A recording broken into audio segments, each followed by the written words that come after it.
In today's video, I'm going to teach you how to edit couple photo in the Google Gemini Windows app. We'll walk through a simple, reliable workflow that starts with your own image and uses a clear prompt to guide the edit, so you get a natural-looking result without any guesswork. With the app open, look for the plus sign. This is your upload button. Click it to bring in the couple photo you want to edit.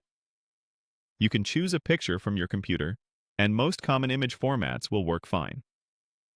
Pick a photo where faces are visible and lighting is decent. Clear source images help the app understand context and maintain details. If you have several versions, the one with the cleanest background and the sharpest focus usually edits best.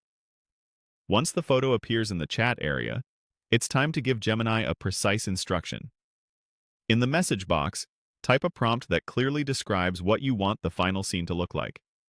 For example, you can write, "Create a couple photo holding hands while walking at sunset." This tells the app your goal, the relationship between the subjects, and the setting. Specificity matters here. If you care about mood, colors, or atmosphere, include those words in your prompt.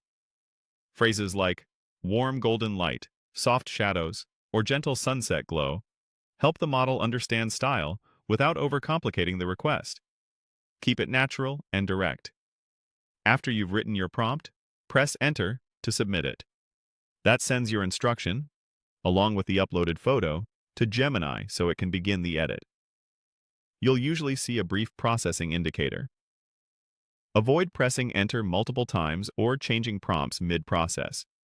Giving the app a single, clear direction helps it finish faster and with fewer artifacts. This may take a while, especially if your image is large or your computer is running other tasks. That's normal. Behind the scenes, the app is interpreting your prompt, mapping it to the photo, and rendering the new scene, while preserving important details like posture and overall composition.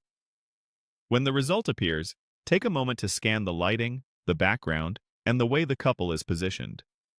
If the sunset looks too intense or the colors aren't quite right, refine your wording and try again. Small adjustments like soft pastel sunset or a slightly brighter sky can nudge the output in the right direction without starting over. And that's it. You've uploaded your photo, given a clear prompt, pressed Enter, and waited for the render. With a bit of prompt polish, you'll quickly dial in a beautiful sunset walk for your couple photo.